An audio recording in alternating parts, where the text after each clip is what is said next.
இயேசு ரத்தம் ஜெயம். Praise Lord my dear brothers and sisters. இந்த நாள் வரையிலும் இந்த 3 மாசமும் நம்மை கண்ணின் மணி போல பாதுகாத்த தேவனை துதிக்கிறேன். இந்த நாளிலும் கூட ஆவியானவர் இந்த மாதத்தினுடைய வாக்கு தத்தமாய் உணர்த்தின காரியம் உயிர்ப்பிக்கும் ஆவியானவர். இந்த மாதத்தினுடைய வாக்கு தத்தமாய் ஆவியானவர் உணர்த்தின வசனம் ரோமருக்கு எழுதின நிருபம் அதிகாரம் 8 வசனம் 11. அன்றியும் இயேசுவை மரித்தோரிலிருந்து எழுப்பினவருடைய ஆவி உங்களில் வாசமாயிருந்தால் கிறிஸ்துவை மரித்தோரிலிருந்து எழுப்பினவர் உங்களில் வாசமாயிருக்கிற தம்முடைய ஆவியினாலே சாவுக்கு ஏதுவான உங்கள் சரீரங்களையும் உயிர்ப்பிப்பார். என கண்மானவர்களே, இந்த இடத்திலே ஆவியானவர் தெளிவாய் உணர்த்தின காரியம் நம்மை உயிர்ப்பிக்கிறவர். அதாவது நமக்கு எல்லாத்துக்கும் தெரியும், இயேசு கிறிஸ்து இந்த நாள்ல நம்ம இயேசு கிறிஸ்துடைய உயிர்த்தெழுதலை நேற்று செலிப்ரேட் பண்ணியிருப்போம். இயேசு கிறிஸ்து எதுக்காக உயிர்த்தெழுந்த பிற்பாடு பரமண்டலத்திற்கு சென்று விட்டு எதுக்காக ஆவியானவரை நமக்கு தந்தார் அப்படின்னா, இன்னைக்கு நம்ம அநேக காரியங்களை சொல்லலாம். அவர் ஒரு தேற்றரவாளன், ஆலோசனை தருகிறவர், நல்வழியில் நடத்துகிறவர், இப்படி அநேக காரியங்கள் உண்டு.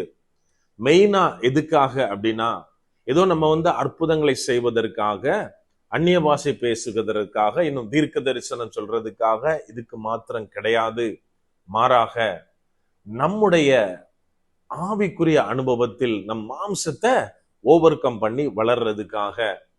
இது எங்க நம்ம பார்க்கலாம் அப்படின்னா, அப்போஸ்தலர்களிடத்தில் இந்த காரியத்தை நம்ம தெளிவா பார்க்க முடியும். லூக்கா எழுதின சுவிசேஷம் 22வது அதிகாரத்துல நம்ம வாசித்தோம் அப்படின்னா, இயேசு கிறிஸ்து தன்னுடைய இறுதி உணவை சீஷர்களுடைய அந்த ரா போஜனம் அப்படின்னு சொல்ற அந்த காரியம் நடக்குது.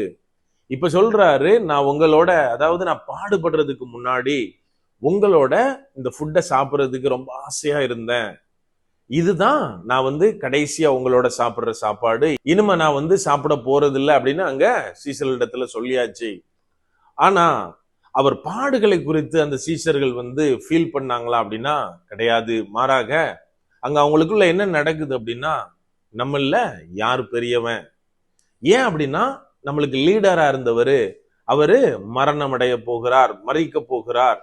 சோ இனிமே நம்மளுக்குள்ள அடுத்த லீடர் யார் அப்படின்ற காரியம் அங்க வெளியில வருது. என கண்மானவர்களே, நம்ம நினைக்க கூடாது ஏதோ சீஷர்கள்ட்ட மட்டும்தான் இந்த ப்ராப்ளம் இருந்தது அப்படின்னு. இன்னைக்கு நாம எப்படி இருக்கோம்? நம்ம ஒரு இடத்துக்கு போனா நம்ம நினைக்கிறது, எல்லா மரியாதையும் எனக்கு தான் வேணும், ஃபர்ஸ்ட் பிளேஸ் எனக்கு வேணும், எல்லாத்துலயும் நான் பெரிய ஆளா இருக்கணும் அப்படின்னு நம்ம நினைக்கிறோம்.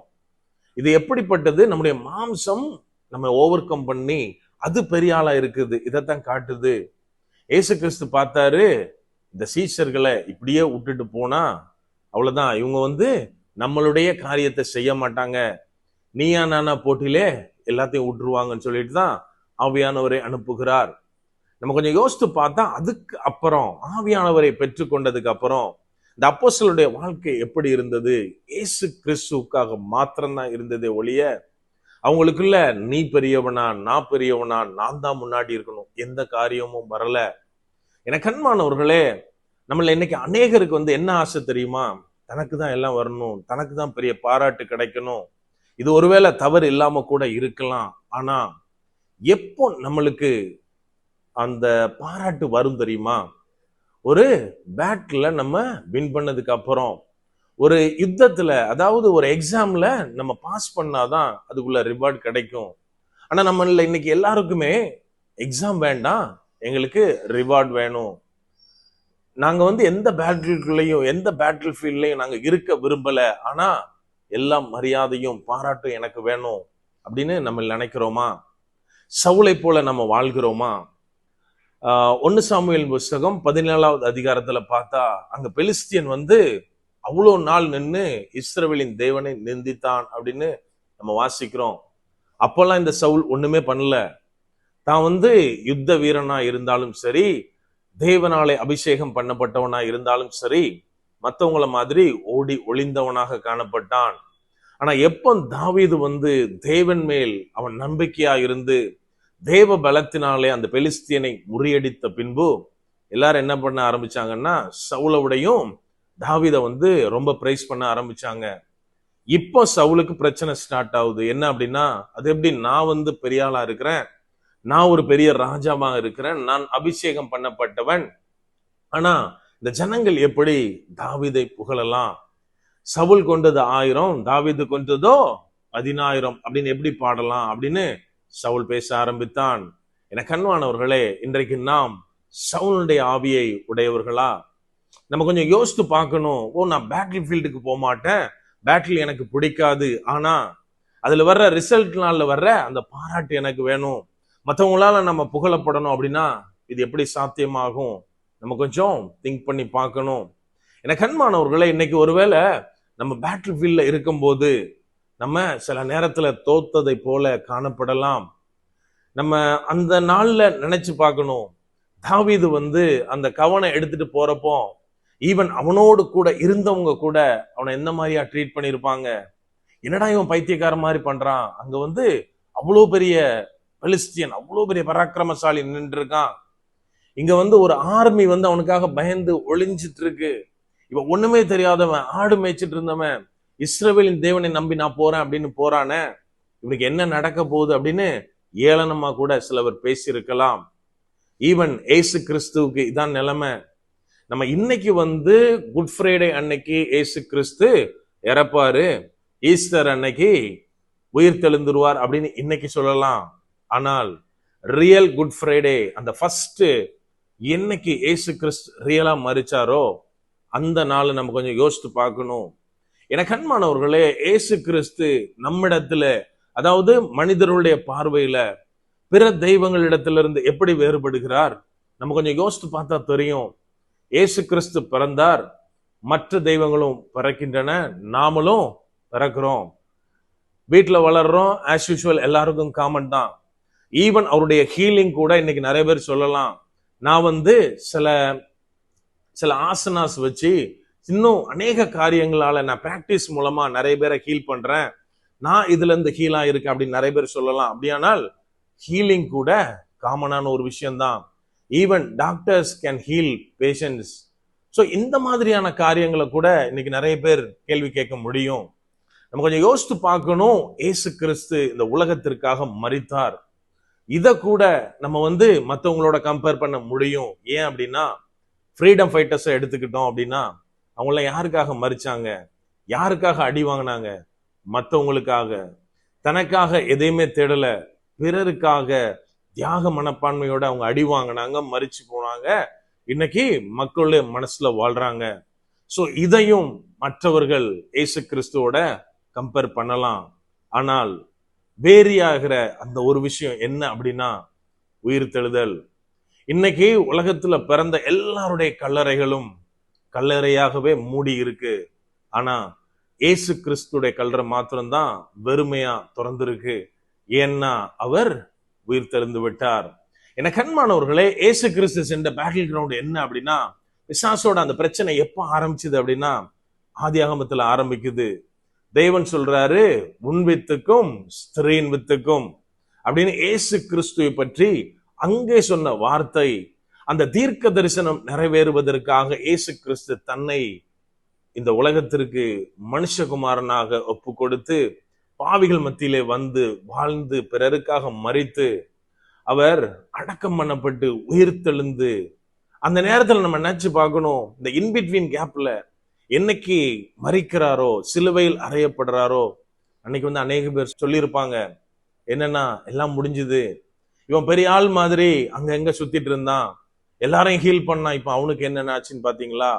ஈவன் சதுசேயரும் பரிசேயரும் சொல்லியிருப்பாங்க, நம்மளுக்கு ஆப்போசிட்டா குரூப் சேர்த்தானே, நிறைய இடத்துல நம்மள பீப்புள் முன்னாடி பயங்கரமா வாரி விட்டானே, இன்னைக்கு பாத்தீங்களா அவன் கதையை முடிச்சிட்டோம் அப்படின்னு மேபி அந்த நைட் பார்ட்டியை கொண்டாடி இருக்கலாம்.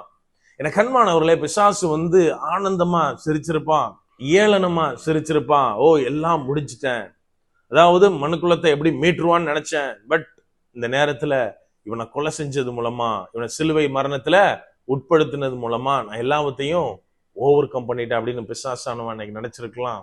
எனக்கு கண்மானவர்களே, இங்க வசனம் சொல்லுகிறது, இயேசுவை மரித்தோரிலிருந்து எழுப்பின ஆவியானவர்.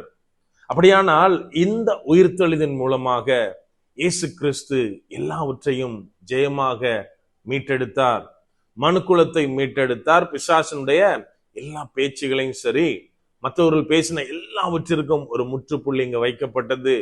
எதனால அப்படின்னா ஆவியானவராலே. இன்றைக்கு நாம் அந்த ஆவியானவரை உடையவர்களா இருக்கிறோமா? ஒருவேளை நம்ம சொல்லலாம், நான் தலைமுறையா கிறிஸ்தவனா இருக்கிறேன், பைபிள்ல ஜெனிசிஸ்ல இருந்து ரெவலேஷன் வரைக்கும் ஒரு வசனம் விடாம எல்லா வசனமும் எனக்கு தெரியும், அநேக வெளிப்பாடுகள், நிறைய காரியங்கள் எனக்கு தெரியும் அப்படின்னு நம்ம நினைச்சிட்டு இருக்கலாம். எனக்கு அன்பானவர்களே, ஒருவேளை ஆவியானவரை நான் உடையவனா இராமல் இருந்தால் இது எல்லாமே ஒரு கொஸ்டின் மார்க் தான். ஏன் அப்படின்னா ஆவியானவர் தான் எல்லாவற்றிற்கும் ஒரு கிறிஸ்தவ வாழ்க்கைக்கு அச்சாரமாக இருக்கிறார். இந்த ஆவியானவர் உள்ளே வரும்போது எப்படி சீஷர்கள் தங்களை முன்னிறுத்தினவர்கள், தங்களுடைய மாம்சத்தின்படி வாழ்ந்தவர்கள் எப்படி அதை மறுத்து அதை அப்படியே மறந்துட்டு கம்ப்ளீட்டா தன்னுடைய வாழ்க்கையை இயேசு கிறிஸ்துக்கு சரண்டர் பண்ணி அவருக்காக வாழ்ந்து பாடு அனுபவித்து அதை ஏற்றுக்கொண்டு மரணித்தார்களோ, அதை போல ஒரு வாழ்க்கை நம்ம வாழணுமா? இயேசுக்காக வைராக்கியமா நிற்கணுமா? நம்ம செய்ய வேண்டிய முதலாவது காரியம் ஆவியானவரை நமக்குள்ளாய் தரித்து கொள்வது. நம்ம இன்னைக்கு நினைக்கலாம், நான் அபிஷேகம் பெற்றோம் பிரதர், அந்நிய பாஷெல்லாம் பேசுறேன், எனக்கு நிறைய விஷன் வருது அப்படின்னு நினைக்கலாம். எனக்கு அன்பானவர்களே, என்னுடைய சுயம் எப்போது முழுவதுமாய் அழிந்து போகிறதோ, நான் என்னை மறந்து கிறிஸ்து அப்படின்ற பேருக்கு பின்னாடி கிறிஸ்து அப்படின்ற ஒரு உயிருள்ள தேவனை எடுத்து காட்டுகிறவனாய் நான் எப்போ வாழ்றனோ அப்போதுதான் ஆவியானவர் எனக்குள்ளே இருக்கிறார் அப்படின்றத எல்லாத்துக்கும் சொல்றவனா இருப்பேன். எனக்கு அன்பானவர்களே, இந்த ஆவியானவர் நமக்குள் எப்போ இருந்து செயல்பட ஆரம்பிக்கிறாரோ, நமக்குள்ளாய் மரித்து போனவைகள் எல்லாம் உயிர் பெற்று எல்லாம் ஆரம்பிக்கும். எவ்வாறு தாவீது ஒன்னும் தெரியாதவன் ஒரு பெரிய ஜெயண்ட வீழ்த்தினானோ, அதை போல தேவனுக்கு பிரியமா இருந்து ஆவியானவரோட கூட நாம் சேர்ந்து வாழும்போது பெரிய பெரிய காரியங்கள் நம் மூலமாய் நடப்பதை நாம் பார்க்க முடியும். ஆகவே எனக்கு அன்பானவர்களே, நான் கிறிஸ்தவனா இருக்கிறேன் அப்படின்றது முக்கியம் கிடையாது. கிறிஸ்துவை பின்பற்றுகிறேனா? எனக்குள்ளே ஆவியானவரை தரித்திருக்கிறேனா? ஆவியினுடைய நற்கிரியைகளை, ஆவியினுடைய கனிகளை என்னுடைய வாழ்க்கையிலே பிறருக்கு மத்தியிலே நான் வெளிப்படுத்துகிறேனா? நம்ம கொஞ்சம் யோசித்து பார்க்கணும். நான் எப்போ ஆவியானவர்களை நடத்தப்பட்டு ஆவியானவருக்கு முற்றிலுமாய் நான் செவி கொடுத்து அவருடைய ஆலோசனைகளை மாத்திரமே நான் நடக்க ஆரம்பிக்கிறேனோ, அப்போது தேவன் எல்லாவற்றிலும், நான் செய்கிற எல்லா காரியங்களிலும் அவர் மகிமைப்படுவார். ஒரு இடத்துக்கு நான் போறேன் அப்படின்னா அந்த இடத்தில் உள்ளவைகள் என்னாலே உயிர்ப்பிக்கப்படும். ஒருத்தட்ட பேசுறேன் அப்படின்னா அவங்களுடைய மரித்து போன சூழ்நிலைகள் என்னாலே உயிர்ப்பிக்கப்படும். இது என்னால நடக்கிறது கிடையாது, எனக்குள்ளா இருக்கிற ஆவியானவர் செய்கிற காரியம். முதலாவது என்னுடைய சூழ்நிலைகளை தேவன் மாற்றுவார். பிற்பாடு என்னை கொண்டு நான் இருக்கிற எல்லா சூழ்நிலைகளையும், நான் சந்திக்கிற ஒவ்வொருத்தருடைய மரித்து போன சூழ்நிலைகளையும் ஆவியானவர் உயிர்ப்பிப்பார். அதுக்கு நான் செய்ய வேண்டிய ஒரே ஒரு காரியம் அவரை தரித்து கொள்வது, அவரோடு கூட வாழ்வது. அப்படியே கண்களை மூடுவோமா? அன்பான ஆண்டவரே, இந்த நேரத்திற்காய் நன்றி செலுத்துகிறோம் அப்பா. இந்த நாளுக்காய் நீர் தந்த வாக்கு தத்தத்திற்காய் நன்றி தகப்பனே. அப்பா, இந்த மாதம் கடந்த ஒவ்வொரு மாதத்திலும் எங்களை நீர் நடத்தி வந்தீர். அந்த மேலான கிருபைகளுக்காய் நன்றி தகப்பனே. இந்த நாளிலும் கூட எங்களுக்கான வாக்கு தத்தத்திற்காய் நன்றி செலுத்துகிறோம் அப்பா. உயிர்ப்பிக்கிற ஆவியானவரே, உண்மை மாத்திரம் நாங்கள் பிடித்து கொண்டு நடக்க நீர் எங்களுக்கு உதவி செய்ங்க அப்பா. நாங்க ஒருவேளை இதை கேட்டுக்கொண்டு இருக்கிற ஒவ்வொருத்தரும் சில காரியங்கள்ல, சில போராட்டங்கள்ல நாங்க போயிட்டு இருக்கலாம் அப்பா.